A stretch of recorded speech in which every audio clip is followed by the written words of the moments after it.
So today we are talking about the Greed Island arc for Hunter x Hunter. I'm attempting to do this arc in one go and not splitting it up into two, which I think suits for this arc, but it also means that man, there's a lot to talk about in a short span of time. So I'm gonna do my best to be both thorough and concise. That looks nice.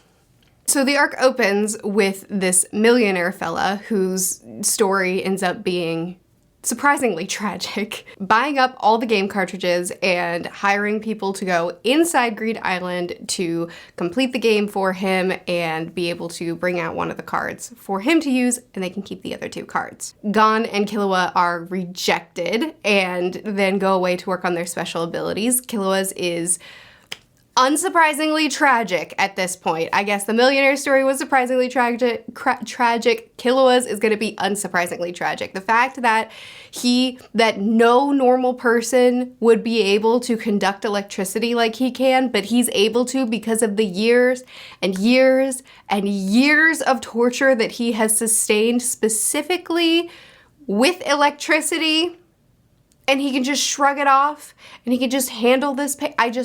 Listen. It only makes me realize how truly terrible his family is and that I haven't even scratched the surface of it, really. Gon also, with the help of his mentor, learns to focus all his nen from his eyes into his fist. I believe it's called Gyo, if I'm pronouncing that correctly, and that becomes his special ability. Basically, Killua is Pikachu and Gon is Geodude. Also, and when Gon first displays this ability to the fella, that guy calls him a monster.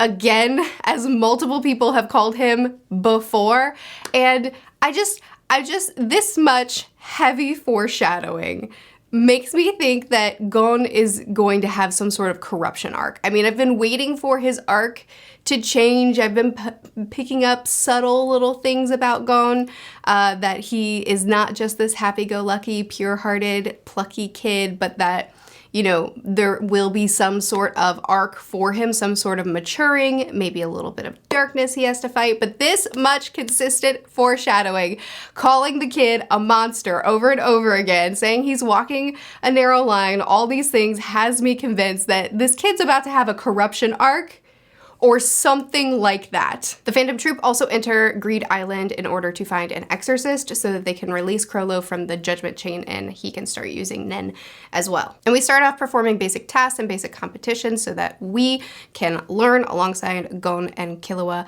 the basic mechanics of the game and the cards and the rules, as well as get introduced to our antagonist, Genthru, in the form of a group of people that wants to complete the game as a group and in a non-violent way. Ha! But Gon rejects them because they're insulting his dad's game. Which reminds me, when Gon first got into the game and he's expecting to either meet his dad or get a message from his dad, and the message his dad gives him is, ha! You thought you were gonna learn something about me? Joke's on you. I just wanted to show you my game. Have fun. That was my rendition of it. But I mean, okay, it's fine. I actually have thoughts on this, but we'll talk about it in a little bit. Anyway, as we're performing these simple tasks, as we're going through the game and learning about the game as alongside with them, we also get a lot, actually all throughout this arc, we get so many great moments between Gon and Killua with their friendship, as well as really great individual character moments between them. Honestly, this is such a great arc for having a lot of fun and for great character breathing time where we get to know Gon and Killua individually as well as get to know their friendship better. Some really great individual moments early on. I love when they get their first important card and Killua has the foresight to not put the card in one of the designated card slots, but then also not put it in his own binder, but then also Gon was picking up a bunch of random trash so that if someone tried to steal something from him, they'd get a rock instead of the thing. And then shortly thereafter, someone tries to challenge them and Gon, who doesn't really understand the mechanics of the game yet and doesn't really have much ability yet, just uses his agility to snatch the card from the guy's hand, and he says, next time you try to use it on me, I'm not gonna give the card back. I really love that early on in this arc when Togashi really wants to give us the basic mechanics of the game and help us to understand this new system or this new world that we're engaging in, that he gives us a lot of opportunities to see the raw talent and intelligence of our two main characters that we're following in this arc. And I also really love that even though Gon and Killua are advancing incredibly quickly, they're ridiculously talented and pick up on things so fast, and Biscuit, as she trains them, is constantly reminding us that it took her way longer to accomplish anything that they're accomplishing. They're getting through stuff so fast, and regardless of their raw talent and their raw skill, they're still terribly overpowered in this world, despite the fact that they're basically prodigies with how fast they're picking up on things and advancing. They're still so overpowered, but they're not taken out of the game because in the Hunter x Hunter world, raw power isn't the end-all be-all. Raw power is only one part of it. Having the cunning and the intelligence, having the knowledge of how to sidestep your problems, having the ingenuity to be able to think through things in creative ways is just as, if not more important than being the strongest guy in the room. I really like that. I really like that in this world, it's not just about power-ups, and while our two are very, very good at getting power-ups very quickly, that's not the end-all be-all. Really, intelligence, ingenuity, and creativity are as big of factors in being able to move forward in the world. It makes for fights as well as just individual simple skirmishes. It makes those things that much more interesting because it's unpredictable and because it's not just about who's stronger here, but it's also about who can think through the situation better and faster. Anyway, we get the first big, giant, huge reveal at this point, which is that it's not a game and we're in the real world. And I really want to hyper-fixate on this for a second too, because this is a massive revelation that I think is incredibly executed. I mean, I'm actually really amazed at this reveal and all of the implications that come with this. Once we learn that we're actually in the real world, and in fact, the whole game mechanics isn't a game, but it's Nen being used, to me, that changes everything in the most fascinating way and only solidifies how incredible this power system in this series is. The fact that each playing card is Nen at use in a unique and powerful way, that this entire game is just a collaborative effort of Nen ability on display.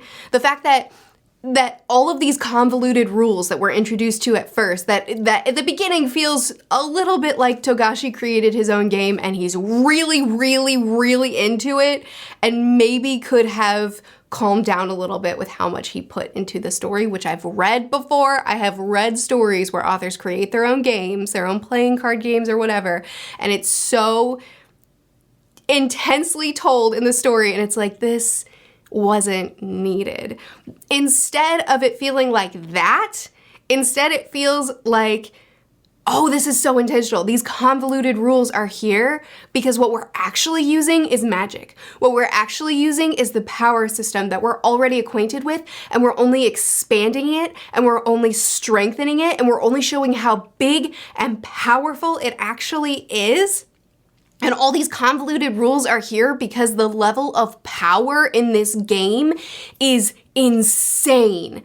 I mean, we need these rules in order to put boundaries on the level of power that Jin and his friends have realized in this world. I mean, the fact that you can take 3 cards out of the game and then have the power of these cards unimpeded by all these convoluted rules. You can take this raw Nen power, unlike we've ever seen before, and use it in the world without all these restrictions.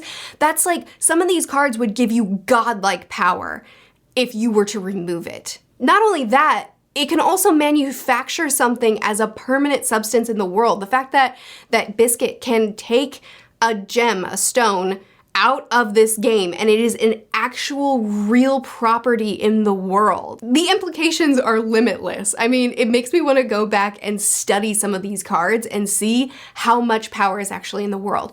But it's also impressive to me that the way Togashi did, so okay, one deficit, one weakness I see in Togashi's writing is his exposition dumps, right? We've talked about it before. I won't go on about it, but the way he delivers exposition sometimes feels like the story and the plot and the characters and everything is kind of put on pause so that he can explain some rules to us and then we move on. And it's clunky, and I think that he could integrate it more seamlessly. I actually don't think that about the mechanics of this game. At first it seemed clunky, but I actually think that I don't know that it could have been done better than it was, because the way he did it was he created a level up and expansion of the power system in this world that is so complex and so huge, but he did it in a way that if you're not really interested, you can just move on. Like the 4 pages of cards that he gave us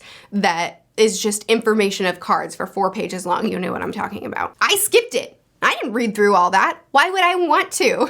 But that's the thing, is I don't feel like I missed anything by skipping it. And there were certain parts where he's explaining the mechanics and he's showing the cards. And if you don't feel like reading through the cards, skip it. It doesn't change the plot, it doesn't change the character work, it doesn't change anything. You get to opt in or opt out of this intense expansion of the world, and the story doesn't change. But if you want this expansion of the world, if you want to explore the implications of what we get in this arc, it's all there for you. And I actually think that that's really, really brilliant. Just with this one reveal, this arc went from being, oh cool, a fun little video game side quest into amazing world building with a really fun, fast-paced plot. It was very clever. It was very clever. Enter Biscuit, who's an amazing character. So Biscuit, originally when she tries to join their group for nefarious reasons, they completely reject her and brush her off because they don't want the burden. And oh, that childhood bluntness. But she's persistent because she has ulterior motives. She dogs their steps and keeps behind them really closely. And then whenever they're fighting monsters and getting overpowered, she's irritated that they have so much potential, they have so much raw talent, but just not the training to utilize it well. So she shifts from potential antagonist to mentor.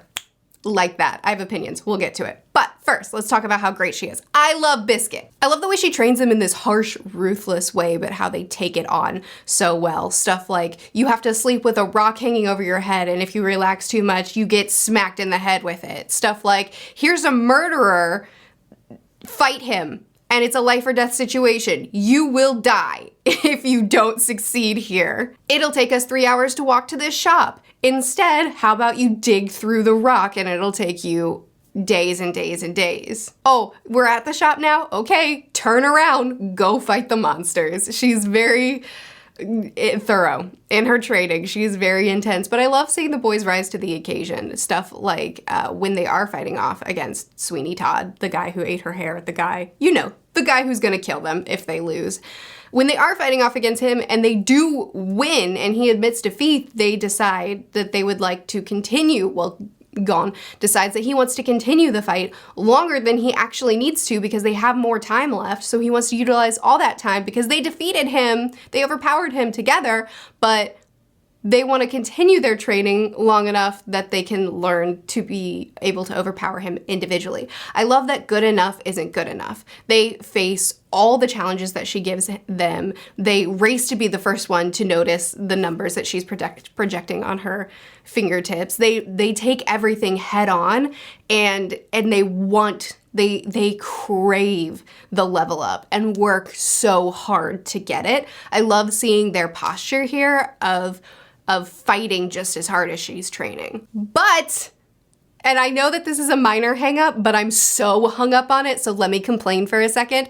I hate that we're introduced to Biscuit and she said, well, this isn't her introduction. She decides she's going to follow the boys because she has this vindictive, evil inclination. She loves to break up friendships. She loves to destroy the way two people love each other. So she sees these two who have a beautiful friendship and she says, I'm gonna destroy that. So she dogs their step. She tries to get into their group. She's rejected. She follows them. She is persistent because of her lust to destroy a friendship. And then because she sees raw ability not being used to its full potential, she flips a switch and becomes their mentor, to the point it was such an unnatural and abrupt shift in her intentions with such a weak reason. They are powerful, but it's not being used well enough. You know what? I'm not going to destroy their friendship. No, I'm not going to do that. I'm going to become their mentor. And I'm going to focus my entire attention not on getting this blue stone that I entered the game for, but on helping them succeed. It was such an abrupt shift with just no reason other than your potential isn't being realized. And she even reiterates those goals at the end when she's like, and to think I was here to destroy your friendship at first. It's like, I wish he just hadn't even included that, because it's such an interesting concept that she was there to wreck them that I hung on to it. I clung to it the whole time we were with her. I was waiting for the other shoe to drop. I was like, okay, it doesn't make sense for her to just drop these ambitions and drop her pursuing her own goal of getting this stone. So obviously she's pretending to mentor them, but she's gonna turn on them. There's gonna be a betrayal plot here, but it wasn't there. And it's fine that it wasn't there because I love her character and I loved every moment we got with her. She was fantastic. Just remove the 2 lines where she says she wants to destroy their friendship. It doesn't work. And the thing is, I held on to it because Togashi is such a skilled and deliberate writer when it comes to character work, and it seems so sloppy to introduce her as, I'm gonna destroy your friendship. No, actually, never mind. I'm over that. I'm just gonna focus on your goals and trading you. Like, it was just too abrupt. It was too messy. And I didn't believe that Togashi would do that. It's fine, it's a nitpick, it's not something to hyper-focus on like I am, but I do, and I have. Also, a note that Biscuit also gives some of this foreshadowing about Gon's character. The other really big reveal that we get shortly hereafter is that Genthru, the little flower guy, is in fact not an ally or a potential ally, but he is an antagonist. While it's unfair to compare him to the Phantom Troupe, I will for a second, he's not as good as the Phantom Troupe. Okay, now I've got that out of the way. He was an interesting antagonist for the sake of the world building, because while his abilities are interesting because he can place the bomb in secret without you noticing, and then you could go years without knowing you have the bomb until he explains the rules to you, and then suddenly you're aware. The fact that your own fear can speed up the time and make your fate even faster to come, the fact that there is no way to remove this bomb yourself unless you have an exorcist or something, you're doomed. That's some really intense power. And I think that Genthru, I think that he's a pretty interesting antagonist. He's not the most compelling antagonist. I have no backstory for him. I have no motivation for him. He's not the most compelling antagonist, but he's interesting for the world because it's such an overpowered ability and the scene where he says, okay, I will work with you here. If you'll get me the cards I want, if you'll do all the things I say, then I'll set you free. And then he doesn't. He kills everyone. He makes promises and he shows that his abilities are near unstoppable. And he kind of, basically he, to me, came off as a display of if someone has this incredible power that Jing and his friends realized, if someone terrible, if someone with really ill intentions has this kind of power, they're near unstoppable. And that is a really, I thought it was, while I don't think he's the most compelling antagonist, I thought it was a cool display of if this raw ability, if this incredible expansion that we've just learned, if it's in the wrong hands, it is deadly in the worst way. No amount of creativity can sidestep this one, which is a really cool juxtaposition in this world where creativity is just as important as power. I mean, that's not exclusively true because Gon's creativity is what ends up winning the final fight in the series, so I guess that was wrong. Maybe I'm overstating it a little bit. But I do think that it is interesting to see this level of power in the hands of someone who's just purely out for his own agenda and doesn't actually care. It is pretty intense power. The Phantom Troop do end up entering Greed Island in a roundabout way where they meet Razor, and Razor kicks them off the island. And honestly, I wish this came back around when he said, if you do defeat me, then you'll get a special card from me. And that information wasn't for the Phantom Troop, it was for us, the readers. When he said that, I was like, oh, the Phantom Troop is gonna enter the game organically, they're gonna play through it, we're gonna get a split perspective again, where we're gonna see more from the Phantom Troop, we're gonna see how Gon and Killua go through the game in the way that they do, and then we're gonna see how the Phantom Troop go through the game in the way they do. And it'll be interesting to get that juxtaposition. It'll be cool to see the different play styles and to see what different ways they can find how the game works, and then they're gonna face off against Razor too, and it'll be so cool. And actually nothing comes from this. That's not true. I'm being a brat. But I wish more came from this. I didn't realize that Razor telling them about the card if you defeat him was for the reader to know, so that we care that Gon defeats him, not for the Phantom Troop to know, because they're gonna do nothing with that information. And it's understandable, they're after the Exorcist, they're not after completing the game, they have their own task, but I do wish there was more of them in this arc. Another little side thing that happened was when Killua leaves the game for a short time to get his hunter license. And again, here I am thinking, okay, split perspective. We're gonna go hang out with Killua for a while. We're gonna see him go through the tasks again. We're gonna see how he accomplished the tasks, this time on his own and not with his friends to support him. It'll be more of a struggle. What a joke. It was great because Killua has trained a lot since the first time he went through the trials, a lot, so it makes sense that he would be a lot more powerful, and it really does kind of showcase what a powerhouse this kid is and how ruthless this kid can be. The fact that the guy says, we need to whittle down these numbers.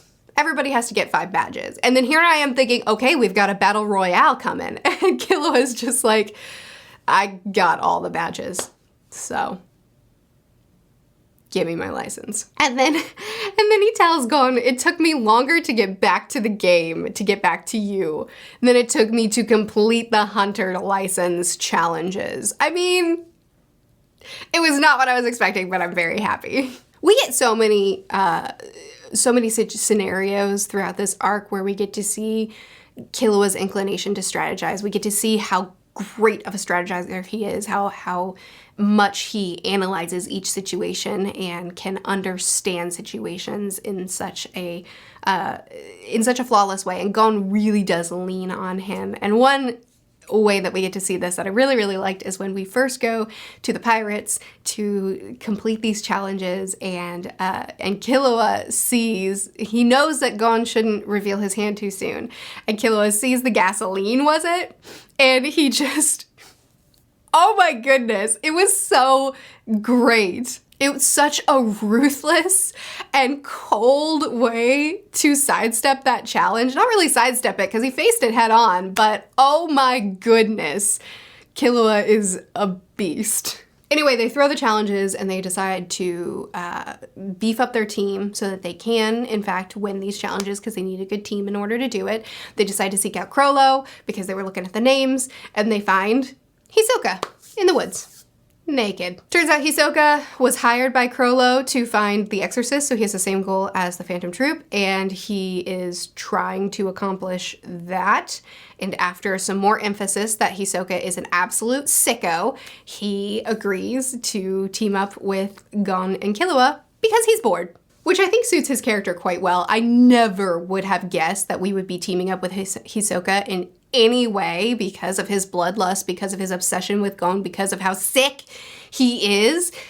But we did, and it works because up to this point, we have established that Hisoka really, every decision he makes is based off of his own desires, his own inclinations, his own whatever he feels like doing. He wants the battle, he will structure his life to doing that, like joining the Phantom Troop just so that he can get to Crollo and have this fight. The fact that he would team up with someone that he has been grooming to kill because it's still not his time yet and he doesn't have anything to do right now. So yeah, all right, let's work together. Let's be friends for a minute. I'm still gonna kill you though. It works for his character. I never would have seen it coming, but it works for his character. Also, I enjoyed him being on our team more than I ever would have expected, but it was so well done. Anyway, dodgeball. This was the best part of the arc. I mean, there's a lot of great things. There were so many good character moments. There was the expansion of the world, I just think was brilliantly done. It was fun. It was a fun arc, but the dodgeball game, oh my goodness, I loved it. Hisoka works with Gon and Killua with the team. Hisoka works with the team so well. I mean, he too understands what's needed of them, and he is happy to be a team player because it's fun for him to be a team player at the moment. So he'll do it, and he can anticipate their needs and just go for it. He ends up being an essential part of them gaining points and of them winning the match overall. I don't watch the anime because I'm just not a TV person. It's just not, I just don't enjoy it. But I did watch the episodes with the dodgeball match because I enjoyed reading it so much. I had to see it in action. I was not disappointed. It was so fun. Some of my favorites, just some of the highlights from the dodgeball match. Gon taking the brunt of one of Razor's throws, focusing all his nen right here so that he could absorb it, but then his legs were too weak and he was still knocked out. When Razor anticipated Killua dodging in a certain direction, but if he dodged in the other direction, then he would have died, and that makes Gon so mad that he's not willing to win just by dodging Razor's hits, which they could do potentially, but he doesn't want that. He wants a perfect win. He becomes obsessed, and there's so many times now, lately, where I see Gon acting in a way that is so reminiscent of Hisoka, like when Hisoka is so hyper-focused on the win and so hyper-focused on what he wants that he's willing to sacrifice so much to get there. And Gon is that way too. He gets so hyper-focused on his goals, on what he wants, to the point of his own detriment sometimes, or the detriment of others. So anyway, when Gon develops the plan for Killua to hold the ball and for Gon to punch it as hard as he can, and Killua decides not to protect his hands because it might affect the way the ball, the trajectory of the ball, or how much impact the ball gets. So he's basically holding a cannonball unprotected. And Gon knew, he knew that in doing this, he was mangling Killua's hands, yet he refused to let someone else hold it because Killua is the only one he trusts to this level that he can put all of his focus on this. And he refuses to go another route. They could go another route, but he has to win in the most satisfying way possible. Killua has endured torture unlike you and I can probably imagine. We haven't seen the half of it. And he endures this torture without any sort of complaint or without flinching. The fact that he can have the ability he has, the electricity ability that most people wouldn't be able to survive or wouldn't be able to handle because of the torture that he's endured. And now he's letting his hands be mangled and he's experiencing unspeakable pain. He's in so much pain that when we do switch to him, all he's thinking about, not during the match, after the match, all he's thinking about is how much his hands hurt. Gon knows he's putting his friend through this, and he still puts him through this. What an incredible display of selfishness. And Killua is all for it. He's completely on board. He will keep holding that ball as long as he's physically able to. When another guy steps in and says, I'll hold it, I can hold the ball and I can focus my nen on my hands and lightning fast retrieve it, unlike Killua would be able to do. I can do this. And Gon says no, and Killua's like, okay, he said no. The answer is no. I'm holding the ball. So Killua's willing. But Gon is too, and he's not the one suffering. And I have some feelings about it. Anyway, another one of my favorite scenes for the dodgeball match is when Gon, Killua, and Hisoka team up to do the thing, you know, where Gon catches the ball, Hisoka uses his bungee gum to keep the ball in place, and Killua acts as the middle where he kind of soaks up the reverberation. What am I trying to say? You know what they did. He soaks up the impact. I think that's what I'm trying to say. Anyway, the fact that all three of them had to be perfect, essentially, like no margin for error in what they were doing, and if any of them failed, it would have failed and they could have died doing this. And when Gon suggested it, and Killua was like, I don't know. He just mangled his hands for you, and he's hesitating on this. There might be a reason. But Hisoka, the masochist, is like, sounds fun. Let's try it. But Gon and his hyperfixation, his intense need to win in the way that he deems most fulfilling, or that he deems good enough. His hyperfixation and lack of, I don't know, it's like he becomes so tunnel visioned that he can't see anything but his goal sometimes. And it's honestly a little bit terrifying because he puts himself at risk, he puts his friends at risk, and it's very selfish, but it's just interesting. I'm just watching his character really closely. We also get another one of those heavy foreshadow moments again in the arc where Razor says, what does he say? He's a monster. You can be proud. This boy is indeed your son. I'm just waiting to find out what this is all gonna culminate into. Also, Gon ends up, he would take the hit, he would continue, and that's another thing. He's so hyper-focused on winning the way that he deems necessary that he would die here. He would die in this last hit, and Razor knows it, and everybody's like, Gon needs to dodge. And Razor's like, he won't dodge. He won't dodge because he's too determined to win in this particular way. So I know that I'm going to win because his weakness is that he's so focused on getting a specific kind of win that he will lose. He will die for this. But he happened to pass out, which makes sense. It all makes sense.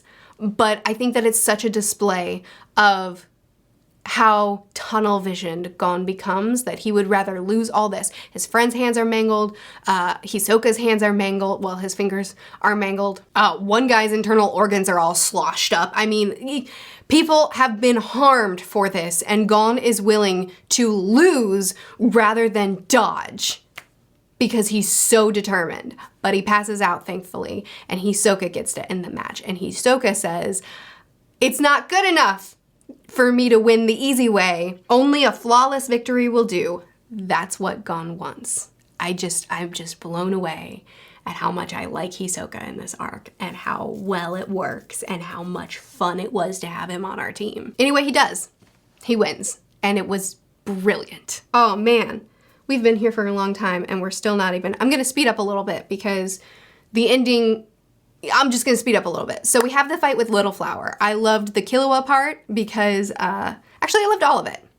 Killua with the double weighted yo-yos, and the guy thought that it was only one, and he's strategizing and figuring it out, but the whole time Killua's basically just leading him into a trap and uses the other yo-yo to come around the tree and knock him out. Oh, that's so good. Loved Biscuit's fight where we get to see her true form.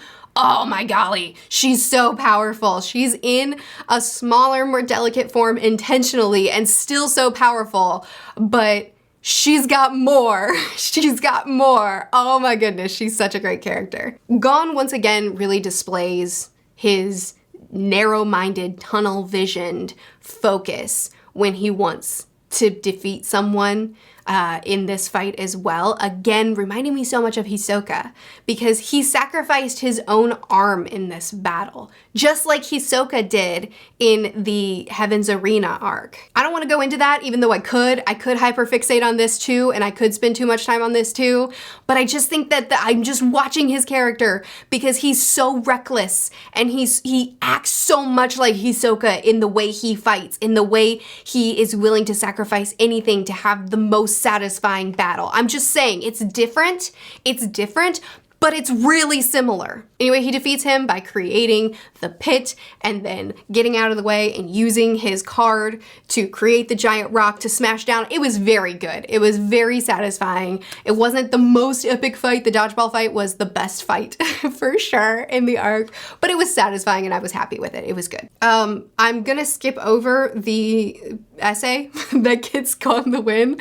I'm gonna skip over all the things that happen after this because this video is too long already, but I will mention one thing, and I love the line when they decide that they're gonna heal the little flower fella and his guys, and they're gonna use really incredible, powerful, amazing cards on them, really rare cards, really incredible. If they took that card out of the game, oh my goodness. Anyway, and the guy doesn't want to do it because the little flower fella is evil, and Killua says, "And what if I've killed more people than him?" I love that line. I love how self-aware that is, because that's something that I mentioned in my last video, that, you know, we're following these characters, but really from another perspective, they're no better than a lot of the people that we're facing off against. Killua, granted, he was conditioned and he was raised and he was forced into the assassin life, but also when we meet him, he doesn't consider killing a big deal, and he kills people pretty casually in the first arc. There's one point where he kills 2 people in a hallway just because he's irritated about not being able to win a match. And I really like Killua kind of pointing out to the reader that, you know, we're not following the heroes necessarily. We're following characters that we like and that we want to succeed, but this isn't a good versus evil kind of manga. Everybody is a little bit gray, except for Hisoka. He's bad, but he's really fun to follow. Also, a little bitty side note is Gon. I loved whenever I think it was Biscuit that asked him, what's the first thing you're gonna do when you meet your dad? And he says, I'm gonna introduce him to Killua and tell him that he's my best friend.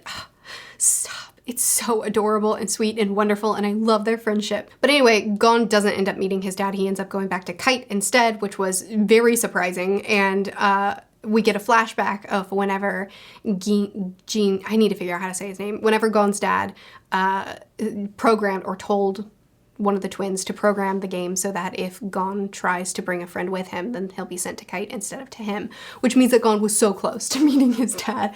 But it's interesting because if Biscuit's observation that she made earlier on about how his dad designed this game as a training ground for Gon, he designed the game, he did all this work where he expanded what Nen is and can do. He did all this to train his son. If that's true, if Biscuit's observation is accurate, it is interesting to think about the different things Gon had to do in order to gain cards. Like in one instance, he had to remember a village of helpless people that desperately needed help, and he had to, out of the goodness of his heart, go back and help them in order to gain a card. But also tasks like the dodgeball match, where he can't accomplish that on his own. He has to bring friends with him. He has to build an alliance with other powerful people. He has to use teamwork in order to accomplish this. And then from there, he says, but if he brings friends to meet me, it doesn't work. It is interesting that he has these set of things that he wants to teach Gon, assuming Biscuit's observation is correct. He has these things that he wants to teach Gon in order to make him a better person, a better fighter, a more equipped human in this world, whatever it is he's trying to do. Yet, when Gon has that natural inclination, Gon's dad's own faults actually end up being a blockade.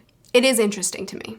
I don't think that this arc is perfect. I do think that probably reading this arc could have potentially been pretty arduous week to week because of the amount of world building that comes with with how the game is explained, as well as there's a lot of training sequences in this arc, and I did find the training sequences to bog down the arc. I was bored sometimes. I was ready to move on at times, and I was binging it. So I don't think that it's perfect. I do think that sometimes Togashi's storytelling style is very jagged, but I still really enjoyed it. I thought it was a lot of fun. I still think I liked York New more, but I had a lot of fun reading this book. Arc. And I'm really, really impressed at the amount of skill that went into it. It was a ton of fun. We got so many incredible character moments, as well as expanding the world, expanding the power system, and a lot more what I assume is foreshadowing for what, not only just foreshadowing, but exposing more of the flaws in Gone to pave the way for whatever it is that we're going to do with Gone's character in the future. I had a lot of fun with this arc. I thought that it was a blast to read, and I think that the way Togashi handled the world building, the expansion of the world, was really, really impressive, because there were definitely sections that I just kind of, especially stuff with the cards, like I didn't read every card, and there were different mechanics and rules of the game, or even of the dodgeball match, that I didn't take the time to really pore over and study and make sure I understood every single rule. There were times that I just read through it, got the basic grasp of things, and moved forward, and I don't feel like I missed anything essential. It's just, the information is there if you really want to dig into how complex this magic is, this power system is, but it's also presented in a way that you can just read past it and not lose anything in the story. I think it's really brilliant, and I think that the arc was so much fun. And I think we got some really essential stuff for laying the groundwork for where we're going with Gon. I don't know where we're going with him. I'm inclined to think we're going in a corruption arc. Like, is the kid about to go full-blown evil? Are we going to start following an actual black and white villain? I don't know. I don't know how nuanced it's gonna be or how big of a massive change it's gonna be, but I've got my eyes on it, and I'm really curious to see what it's gonna look like. Anyway, okay, I'm done now. Whew, long video.